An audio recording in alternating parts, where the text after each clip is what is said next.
Hello बच्चों, welcome to my YouTube channel learn and grow. बच्चों, मेरा नाम है हृदयेश भार्गव। जैसा कि हमारा एक क्विक रिवीजन सीरीज चल रहा है, तो उसी का आज हम सेकंड वीडियो बनाए हैं। सेकंड चैप्टर है हमारा chapter number 3, pair of linear equation in two variables.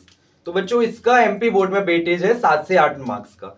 बच्चों, इसमें से एक 4 मार्क्स का जो आपका लॉन्ग क्वेश्चन आना है, इसी चैप्टर में से एक आएगा। तो इस चैप्टर को ध्यान से समझिए और बिल्कुल सिंपल चैप्टर है। तो बच्चों, जैसा कि चैप्टर के नाम से ही स्पष्ट है, pair of linear equation in two variable. बच्चों, इसी नाम में सब कुछ छुपा है। जैसे कि टू वेरिएबल यानी क्या, कोई भी दो वेरिएबल हो सकते हैं, एक्स वाई, है ना। लीनियर इक्वेशन कब होती है, जब हमारे एक्स और वाई यानी वेरिएबल की वैल्यू कितनी हो, 1 हो, है ना। और उसके बाद क्या है, पेयर ऑफ, पेयर यानी दो इक्वेशन बन सकती है। तो आप बोर्ड पे देख सकते हो, जैसा कि मैंने सामने स्टैंडर्ड फॉर्मूला लिखा हुआ है लीनियर इक्वेशन का। जैसे a1x plus b1y is equal to c1, और सेकंड लिखा है a2x plus b2y is equal to c2, है ना। तो बच्चों, इसमें देखो कि x y ये दो वेरिएबल हो गए हमारे, है ना। तो ये हमारे स्टैंडर्ड फॉर्मूला है pair of linear equation in two variables. तो बच्चों, इसमें क्या रहती है, बेसिकली लाइन होती है, एक लाइन की इक्वेशन है। तो बच्चों, इसके तीन फॉर्म होती है इन लाइन की। सबसे पहला होता है इंटरसेक्टिंग लाइंस। तो इंटरसेक्टिंग लाइंस क्या होती है, ऐसी लाइन जो आपस में एक पॉइंट पर कट करती हैं, वो इंटरसेक्टिंग लाइंस होती हैं। सेकंड होता है हमारा कौन सी, कोइंसिडेंट लाइंस। कोइंसिडेंट लाइन कौन सी होती है, जो एक लाइन दूसरे पे पूरी तरीके से आ जाती है। जैसे कि एग्जाम्पल, ये मार्कर है मेरे पास, इसके ऊपर मैं दूसरा मार्कर एज इट इज रख दूं, यानी ये पूरी तरीके से इस पे आ गया है, यानी ये क्या हो जाएगा, कोइंसिडेंट लाइंस हो जाएंगे। थर्ड रहता है बच्चों पैरेलल लाइंस। पैरेलल लाइंस क्या होती है, जो किसी भी पॉइंट पे इंटरसेक्ट नहीं करती हैं।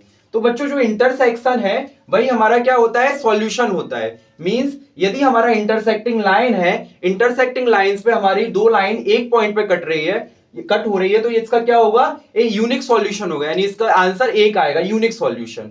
सेकंड है हमारा कोइंसिडेंट लाइन। जब मैंने आपको बताया कि एक लाइन दूसरे पे पूरी तरीके से आ गई, यानी इंफिनिटी पॉइंट्स इससे इंटरसेक्ट करेंगे, इंटरसेक्ट इंफिनिटी पॉइंट करेंगे, तो इसके सॉल्यूशन भी कितने होंगे, इंफिनिटी मैनी सॉल्यूशन। थर्ड है बच्चों पैरेलल लाइंस। पैरेलल लाइंस में क्या रहता है, never intersect to each other, so it is a no solution. बच्चों, यदि हमारे इंटरसेक्टिंग लाइन और कोइंसिडेंट लाइंस निकलती हैं, जब हम सॉल्व करेंगे इक्वेशन को, सॉल्व करके हमारे ये वाली दो कंडीशन निकलती हैं, कौन सी, इंटरसेक्टिंग लाइन यानी a1/a2 not is equal to b1/b2 and a1/a2 is equal to b1/b2 is equal to c1/c2, यानी कोइंसिडेंट वाले लाइन। तो बच्चों, ये दोनों जो रहते हैं, ये हमारे कहलाती है कंसिस्टेंस इक्वेशन। कौन सी कहलाती है, कंसिस्टेंस इक्वेशन कहलाती है।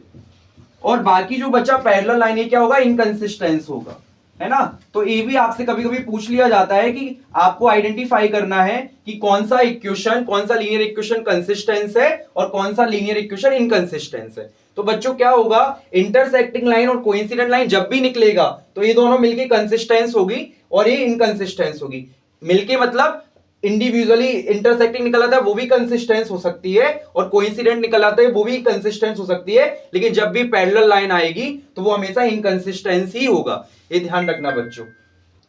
तो बच्चों, हमने क्या सीखा कि इंटरसेक्टिंग लाइन का फॉर्मूला होता है a1/a2 is not is equal to b1/b2। जब एक कंडीशन आ जाएगी तो इंटरसेक्टिंग लाइन होगी। बच्चों, इंटरसेक्टिंग लाइंस क्या होती है, एक पॉइंट पर कट करती है, तो इसका सॉल्यूशन भी क्या होगा, यूनिक सॉल्यूशन होगा, और इक्वेशन कैसी होगी, कंसिस्टेंस होगी। सेकंड आता है हमारा कोइंसिडेंट लाइन। मैंने बताया था कोइंसिडेंट लाइन कब होती है, जब एक लाइन दूसरी लाइन में पूरी तरीके से आ जाती है, उसके ऊपर आ जाती है पूरी तरीके से, तो हमारी कोइंसिडेंट लाइन होती है। अच्छा बच्चों, तो वो क्या करेगा, इंफिनिटी पॉइंट्स पे टच करेगी लाइन को, तो वो क्या होगा, इंफिनिटी सॉल्यूशन हो जाएगा, और इसकी इक्वेशन भी क्या होगी, कंसिस्टेंस होगी बच्चों। लास्ट आता है हमारा पैरेलल लाइन। इसमें क्या रहता है, never intersect to each other, so it is a no solution, it have a no solution and equation are inconsistence. ठीक है, तो बच्चों ध्यान रखना, पैरेलल लाइन पे क्या होता है, इनकंसिस्टेंस आता है और नो सॉल्यूशन आता है। कोइंसिडेंट लाइन पे क्या होता है, इंफिनिटी सॉल्यूशन आता है एंड कंसिस्टेंस होता है। इंटरसेक्टिंग लाइन पे क्या होता है, यूनिक सॉल्यूशन होता है और कंसिस्टेंसी होती है। ध्यान रखना बच्चों, ठीक है। बच्चों, हम देखते हैं कि हम कैसे दो लीनियर इक्वेशन से आइडेंटिफाई कर पाएंगे कि वो इंटरसेक्टिंग लाइंस है, पैरेलल लाइन या कोइंसिडेंट लाइन है। तो बच्चों, इसके लिए क्या करना है, हमको ये दो इक्वेशन तो हमको क्वेश्चन में ही दी जाएगी, जो कि स्टैंडर्ड फॉर्मूला लिखा हुआ है मैंने, a1x plus b1y is equal to c1, a2x plus b2y is equal to c2। बच्चों, ये किसकी इक्वेशन है, एक लाइन की इक्वेशन है, जिसे हम लीनियर लाइन भी बोल सकते हैं, इसका नाम भी पड़ा हुआ है लीनियर इक्वेशन। तो बच्चों इसमें तीन कंडीशन होती है, हमने बताया था कि जो इक्वेशन तीन लाइन शो करती है, पहली intersecting line, coincident line and parallel line. तो बच्चों देख के हम कैसे समझेंगे कि कौन सी कोइंसिडेंट लाइन है, कौन सी पैरेलल है, कौन सी इंटरसेक्टिंग है? तो इसके लिए बच्चों ये फॉर्मूला होते हैं, जो कि क्या होता है आपको याद करना पड़ेगा, है ना।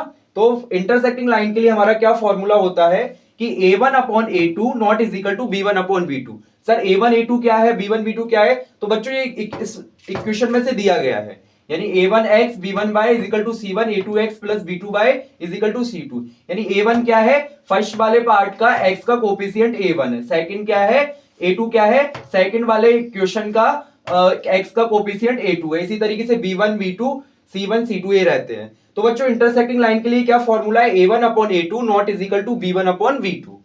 सेकंड आता है कोइंसिडेंट लाइंस, इसके लिए क्या फॉर्मूला होता है, a1/a2 is equal to b1/b2 is equal to c1/c2। And third है पैरेलल लाइन, इसके लिए क्या फॉर्मूला होता है, a1/a2 is equal to b1/b2 not is equal to c1/c2। अच्छा बच्चों एक चीज और आपको बताता हूं कि हम इसके लिए हम एक टॉपिक आगे बढ़ते हैं, condition for consistency and inconsistency. इन्हीं इक्वेशन यदि हम पहले हमको क्या करना पड़ेगा, लाइन आइडेंटिफाई करना पड़ेगा कि कौन सी लाइन हमारी आइडेंटिफाई होती है, कौन सी लाइन निकलती है, उसके हिसाब से हमारा कंसिस्टेंसी और इनकंसिस्टेंसी का इक्वेशन बनता है। बच्चों एक एग्जांपल आपको दिया गया है, 3x minus y minus 4 is equal to 0 and 2x minus 2y plus 1 is equal to 0। बच्चों इसमें ध्यान रखना, पहले हमें जो भी लाइन की इक्वेशन दी गई है, जो भी हमारे लीनियर इक्वेशन दी गए हैं, उनके लिए क्या करना पड़ेगा, स्टैंडर्ड फॉर्मूला में कन्वर्ट करना पड़ेगा। मतलब कैसे सर, ये क्या लिखा है 3x माइनस वाई माइनस 4, तो देखो जैसे उसमें इजिकल टू के बाद c1 आता है, यानी non variable term is equal to के बाद आता है, तो इसमें भी हमको चेंज करना पड़ेगा। तो क्या किया हमने, 3x माइनस वाई, 4 उधर जाके किस में कन्वर्ट हो जाएगा, प्लस में कन्वर्ट हो जाएगा, 2x माइनस 2y और प्लस 1 इधर जाके किस में, माइनस में कन्वर्ट हो जाएगा। ये तो आप जानते हो ना बच्चों, जब भी हमारे इक्वेशन में इधर का कोई पार्ट होता है इक्वल के उधर जाता है तो उसका साइन बदल जाता है। तो -4 है तो ये क्या हो गया, +4 हो गया, +1 है तो ये क्या हो गया, -1 हो गया। अब हम इसका कंपेयर करेंगे, पहली वाली इक्वेशन का कंपेयर किससे करेंगे, फर्स्ट वाले equation a1x plus b1y is equal to c1 से, एंड सेकंड वाले का कंपेयर किससे करेंगे, a2x plus b2y is equal to c2 से। अब यहां से आप a b c की वैल्यू निकाल सकते हो, तो a की वैल्यू यहां क्या निकलेगी, a1 की वैल्यू 3, b1 की वैल्यू क्या निकलेगी, -1, बेटा साइन का ध्यान रखना, और c1 की वैल्यू क्या निकलेगी, c1 की वैल्यू सब निकलेगी कितनी, 4 निकलेगी। इसी तरीके से a2 की वैल्यू कितना निकलेगा, a2 का निकलेगा 2, v2 का कितना निकलेगा, -2, और c2 का कितना निकलेगा, -1। अब बच्चों हम देख लेंगे कौन सी कंडीशन बन रही है। तो हमने देखा a1/a2 कितना आ रहा है, 3/2 आ रहा है ना। v1/v2 कितना आ रहा है, सर ये आ रहा है -1 -2, माइनस से माइनस कैंसिल आउट हो गया, यानी कितना आ गया, 1/2 आ गया। नेक्स्ट क्या है, c1/c2 सर क्या आ रहा है, 4 -1, यानी कितना आ गया, -4 आ गया। यानी आप देख सकते हो कि तीनों ही अलग अलग आ रहे हैं, यानी कौन सी कंडीशन बन गई, फर्स्ट कंडीशन बन गई। और यहाँ पे कौन सी कंडीशन बन गई, फर्स्ट कंडीशन, यानी a1/a2 not is equal to v1/v2, so it is a intersecting lines. कौन सी लाइन हो जाएंगी, इंटरसेक्टिंग लाइंस हो जाएंगी। बच्चों अब हम आगे बढ़ते हैं, अब हमको क्या करना है, जो लीनियर इक्वेशन हमारी दी गई हैं तो इनको हमको सॉल्व करना है, मतलब सॉल्यूशन इसका निकालना है। तो उसके लिए इस चैप्टर में आगे दो मेथड भी दिए गए हैं। पहला मेथड का नाम है सब्स्टिट्यूशन मेथड, कि सब्स्टिट्यूशन मेथड से आप टू वेरिएबल्स लीनियर इक्वेशन को कैसे सॉल्व करेंगे। एंड दूसरा मेथड है हमारा एलिमिनेशन मेथड, इसमें भी हमको टू वेरिएबल्स के जो लीनियर इक्वेशन है उसको हम कैसे सॉल्व कर सकते हैं। बच्चों बहुत इजी है, और इनमें से अधिकतर 4 मार्क्स का क्वेश्चन आते ही है, कंफर्म है, हर साल आता है, तो इस बार भी आने के 100% चांस रहते हैं। तो बच्चों इसमें क्या करेंगे, सबसे पहले हम पढ़ते हैं सब्स्टिट्यूशन मेथड। तो बच्चों सब्स्टिट्यूशन का मतलब क्या रहता है कि एक वैल्यू, जैसे जो हमारी दो इक्वेशन है, सबसे पहले इक्वेशन का नाम दे दिया हमने 1 और सेकंड का नाम दे दिया 2, है ना। तो इक्वेशन का नाम दे दिया, तो आप किसी भी एक इक्वेशन में किसी भी एक वेरिएबल की वैल्यू निकाल दो और उसको किस में रख दो, जिससे दूसरी इक्वेशन में आप रख सकते हो। जैसे कि मैंने यहां से क्या करूं, सेकंड इक्वेशन से x की वैल्यू निकालूं, तो यहां से मैंने x की वैल्यू निकाली तो क्या हुआ, 2 - y, ये मेरी x की वैल्यू आ गई। अब इसको किस में पुट कर दूंगा, इक्वेशन 1 में कर दूंगा। तो put this value in equation first, put this value in equation 1। अब 1 में हम पुट कर देंगे तो क्या हो जाएगा, देखो 2x plus y is equal to 1।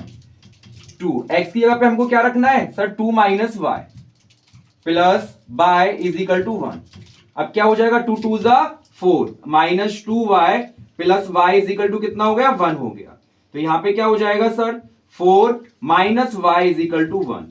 यहां से y की वैल्यू निकाले तो ये तो माइनस y इधर ही रहेगा, 4 इधर आके किस में चला जाएगा, माइनस में, क्योंकि उधर किस में है, प्लस में है। तो minus y is equal to -3। तो y की वैल्यू कितनी आ गई बच्चों, माइनस से माइनस कैंसिल आउट यानी 3 आ गई।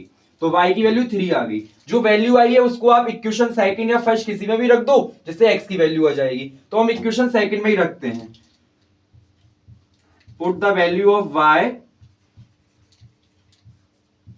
इन इक्वेशन सेकंड में, ठीक है। इसमें मैंने रखा तो क्या हुआ, x plus y is equal to 2। तो x कितना है सर, x हमें फाइंड करना है। y की वैल्यू कितनी आई है सर, 3 आई है, इज इक्वल टू 2। तो x यहां से कितना आ जाएगा, 2 माइनस 3 यानी x इज इक्वल टू -1। यानी x की वैल्यू हमारी कितनी आ गई सर, -1 आ गई, और y की वैल्यू कितनी आ गई सर, 3 आ गई। तो ये क्या हुआ, हमारा सब्स्टिट्यूशन मेथड होता है। इसको एक बार और रिपीट कर दूं, हमको दो इक्वेशन दी जाएंगी क्वेश्चन में, फिर हम किसी भी इक्वेशन में से किसी भी एक वेरिएबल की वैल्यू निकालना है और उस वेरिएबल की दूसरे इक्वेशन में पुट करना है। तो इसमें हमने सेकंड इक्वेशन से x की वैल्यू निकाली, तो जैसे ही x की वैल्यू निकाली y उधर जाके माइनस में कन्वर्ट हो गया, तो 2 माइनस वाई।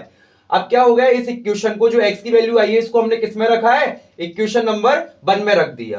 तो 2x plus y is equal to 1 ये हमारी इक्वेशन नंबर 1 दी है, और इसमें क्या किया है, 2x यहाँ पे 2 minus y plus y as it is और 1 एज इट इज। अब हमने सॉल्यूशन किया, सॉल्यूशन आप जब करोगे तो y की वैल्यू क्या आ गई, 3 आ गई। फिर जो वैल्यू आ गई y की उसको हम क्या करेंगे, या तो इक्वेशन 1 या इक्वेशन सेकंड में रखेंगे, जिससे सेकंड वेरिएबल यानी x की वैल्यू आ जाएगी। तो ये हमने सेकंड इक्वेशन में पुट किया y की वैल्यू, और x की वैल्यू -1 आ गई। यानी इसके क्या आंसर आ गए, x इज इक्वल टू आ गया -1 और y इज इक्वल टू क्या आ गया, 3 आ गया। तो ये क्या हुआ बच्चों, सब्स्टिट्यूशन मेथड हुआ है। इस सब्स्टिट्यूशन मेथड का क्वेश्चन आता रहता है पेपर में, तो ध्यान दीजिएगा, है ना। ठीक है बच्चों, अब सेकंड मेथड आता है हमारा एलिमिनेशन मेथड।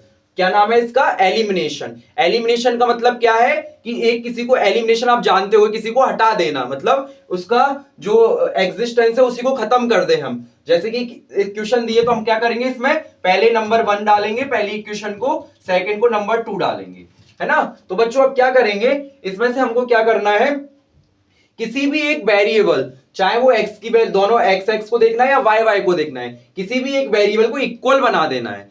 क्या करना है, इक्वल बना देना है, और क्या करेंगे, सबट्रैक्ट कर देंगे और माइनस कर देंगे, जिससे क्या होगा, एक वेरिएबल की इक्वेशन बन जाएगी। जैसे कि मैं क्या करता हूं, इसमें सेकंड वाले में जो सेकंड इक्वेशन है उसमें क्या करता हूं, 2 का मल्टीप्लाई करता हूं, है ना, multiply by 2 in equation second में हमने किया। तो फर्स्ट तो एज इट इज हमने लिखा, रहने दिया, उससे कुछ नहीं बोला। फर्स्ट सेकंड में क्या किया, x plus y is equal to 2, और इसमें किसका मल्टीप्लाई किया, 2 का मल्टीप्लाई किया। तो क्या हुआ, 2x plus y is equal to 1। तो 2 का मल्टीप्लाई करोगे तो क्या होगा, 2x plus 2y is equal to 4 हो गया। बच्चों अब यहाँ पे ध्यान रखना, थोड़ा सा हमको साइन चेंज करना पड़ेगा, तभी वो एलिमिनेशन होगा। तो माइनस, जो प्लस अपोजिट साइन करना है हमको, यहाँ पे प्लस का 2x है तो माइनस में कर दिया, यहाँ पे प्लस का है तो माइनस में कर दिया, यहाँ का प्लस का है तो माइनस में कर दिया। अब बच्चों ऊपर प्लस 2x दिया है, नीचे माइनस 2x दिया है, तो क्या हो जाएगा, ये आपस में कैंसिल हो जाएगा। अब माइनस 2y में से प्लस y गया तो क्या बचा बच्चों, माइनस y बचा। इधर -4 में से 1 गया तो क्या बचा, -3 बचा। तो माइनस से माइनस कैंसिल, तो y की वैल्यू क्या आ गई, 3 आ गई, यानी y की वैल्यू 3 आ गई। अब इसको आप इक्वेशन 1 या इक्वेशन 2 किसी में भी पुट कर सकते हो। तो हम देखते हैं, सिंपल सी इक्वेशन सेकंड दी है तो हम सेकंड में पुट कर देते हैं, है ना।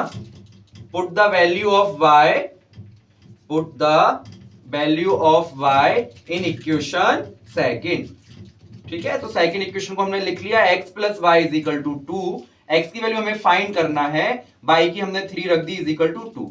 तो x कितना आ गया, 2 माइनस 3, यानी x आ गया -1। तो इसका भी आंसर क्या आ गया, x -1, और y कितना आ गया, y इज इक्वल टू 3 आ गया, ठीक है। तो बच्चों ये होता है हमारा एलिमिनेशन मेथड, यानी एलिमिनेशन मेथड में हम क्या करते हैं, किसी भी एक वेरिएबल को एलिमिनेट कर देते हैं, यानी हटा देते हैं, इसलिए उसको क्या करते हैं, हम उसके कोफिशिएंट को इक्वल बनाना पड़ता है। तो उसके लिए आप अपने अपने जो भी आपको लगे, फर्स्ट इक्वेशन सरल लगे तो उसमें आप चेंजेस कर सकते हो, सेकंड लगे तो उसमें चेंज कर सकते हो, ठीक है। फिर हमने चेंज किया, दोनों को सॉल्यूशन किया तो एक वेरिएबल की वैल्यू आ जाएगी और उस वेरिएबल को हम किसी दूसरी इक्वेशन में रखेंगे तो दूसरे वाले वेरिएबल की वैल्यू आ जाएगी, है ना। तो इस तरीके से हमारे दोनों ही सॉल्व हो जाते हैं। इस वजह से 4 मार्क्स का क्वेश्चन आता ही आता है और दोनों बहुत सिंपल मेथड है, ठीक है बच्चों। तो बच्चों अब हम एक एग्जांपल और देख लेते हैं, इससे आपको और क्लियर हो जाएगा। तो क्या करें, सबसे पहले क्या करते हैं सर, सबसे पहले हम पहली वाली इक्वेशन को नंबर 1 नाम देंगे, सेकंड वाले को सेकंड नाम देंगे। सब्स्टिट्यूशन मेथड में क्या करना है, हमको जो भी वेरिएबल है उसकी एक वैल्यू कोई भी निकाल लो इक्वेशन से और उसको दूसरी इक्वेशन में पुट कर दो। यानी देखो हमने इक्वेशन सेकंड से हम x की वैल्यू निकालें, तो x की वैल्यू निकालेंगे तो क्या हो जाएगा, 1 + y हो जाएगा। y इधर आके प्लस में हो गया तो x की वैल्यू क्या आ गई, 1 + y, और इसी वैल्यू को किस में पुट कर देंगे, इक्वेशन नंबर 1 में पुट कर देंगे, है ना। तो put this value in equation 1। तो 1 इक्वेशन पहले हम लिख लेंगे, क्या दिया है, 2x + y = 3। तो हमारा क्या हो जाएगा 2, x की यहाँ पे हम क्या रखेंगे, 1 + y, तो हमने 1 + y रखा, प्लस y सर था ही, और ये आ गया 3। तो 2 का हमने मल्टीप्लाई किया तो 2 + 2y + y = कितना हो जाएगा, 3 हो जाएगा। तो 2 + 3y = 3, यानी हम क्या करेंगे 3y, 2 इधर आके किस में चला जाएगा, माइनस में चला जाएगा, तो y की वैल्यू क्या आ गई, 1/3। अब इस y की वैल्यू जो आई है उसको किस में रख देंगे, किसी भी एक इक्वेशन में रख देंगे, जिससे हमारा आंसर आएगा। देखो सेकंड इक्वेशन हमको छोटी सी दी है तो उसमें रखना आसान है, तो हम सेकंड इक्वेशन में ही रख देते हैं, है ना। Put the value of y in equation second. क्या दिया है हमको, x - y = 1, x हमको फाइंड करना है, y की वैल्यू हमने -1/3 रखा = 1। तो देखो ये -1/3 है, इधर आके किस में हो जाएगा, प्लस में कन्वर्ट हो जाएगा, तो कितना हो जाएगा, 1 + 1/3। बच्चों इसको एलसीएम से सॉल्व करते हैं तो कितना होगा, 3 + 1, यानी कितना आंसर आ गया, x = आ गया 4/3, है ना। तो x की वैल्यू हमारी आ गई 4/3 और y की वैल्यू आ गई 1/3। तो ये क्या हो गए, इसके दो सॉल्यूशन हो गए, ठीक है। इसी को हम सॉल्व करते हैं एलिमिनेशन मेथड से। तो बच्चों एलिमिनेशन मेथड में हम क्या करते हैं सर, सबसे पहला काम है, पहली इक्वेशन को नंबर 1 नाम दिया, सेकंड को सेकंड नाम दिया। अब क्या करते हैं सर, किसी भी एक वेरिएबल को एलिमिनेशन मेथड में किसी भी एक वेरिएबल को इक्वल बना लो और उसको क्या कर दो, एलिमिनेट कर दो। तो हमने क्या किया, अब हम इसको यहाँ पे किसको बना लें सर, x को बना लेते हैं। तो x को बनाने के लिए हमें क्या करना पड़ेगा सर, सेकंड में 2 का मल्टीप्लाई कर देते हैं सेकंड इक्वेशन में। तो फर्स्ट को तो हमने एज इट इज लिखा रहने दिया, है ना, सेकंड हमने लिखा और उसमें हमने किसका मल्टीप्लाई कर दिया, 2 का मल्टीप्लाई कर दिया सर। तो इससे क्या होगा, तो फर्स्ट में एज इट इज आ जाएगा, तो सेकंड क्या होगा, 2x - 2y = 2, है ना। अब देखो मैंने आपको बताया था कि हमको काटने के लिए, एलिमिनेट करने के लिए क्या करना पड़ेगा, साइन चेंज करना पड़ेंगे। जो भी साइन दिया है, प्लस दिया है तो माइनस हो जाएगा, माइनस दिया है तो प्लस हो जाएगा। तो यहाँ पे क्या है, प्लस दिया है तो प्लस दिया है तो ये माइनस हो गया। देखो यहाँ पे माइनस है तो ये प्लस हो गया, यहाँ प्लस है तो ये माइनस हो गया। अब आप देखोगे 2x से 2x कट गया। अब बेटा ये वाले साइन नहीं देखना, क्योंकि हमारे नीचे वाले फाइनल ए वाले साइन हमारे क्वेश्चन में यूज होंगे। तो y + 2y कितना हो गया सर, 3y हो जाएगा, और ये 3 में से 2 गया तो कितना हो जाएगा, 1 हो जाएगा। तो y की वैल्यू कितनी आ गई, 1/3। जो y की वैल्यू आ गई इसको किस में रख देंगे, इक्वेशन सेकंड में रख देंगे, जिससे x की वैल्यू आ जाएगी, है ना। Put this value in equation second. Equation second को हम लिख लेंगे, क्या है, x - y = 1। तो क्या किया, x की जगह पे x लिखा, रहने दिया, y को हम कितना लिखेंगे, 1/3 लिखेंगे = 1। बच्चों इधर ऊपर करता हूं सॉल्व, है ना, इसके बाद यहाँ पे सॉल्यूशन होगा। तो क्या करेंगे, x देखिए -1/3 इस माइनस में है तो उधर जाके किस में हो जाएगा, प्लस में कन्वर्ट हो जाएगा। तो x = ये भी एलसीएम मेथड से सॉल्व होगा, 3 आया, फिर क्या करेंगे 3 + 1 यानी x = 4/3। देखिए वही वैल्यू आई ना, x की वैल्यू 4/3, y की वैल्यू 1/3। तो बच्चों ये बहुत सिंपल मेथड होता है और आप लोग आसानी से इसको कर सकते हैं, ठीक है बच्चों। तो आई होप आज की क्लास आपको अच्छी लगी होगी। थैंक यू बच्चों, है ना।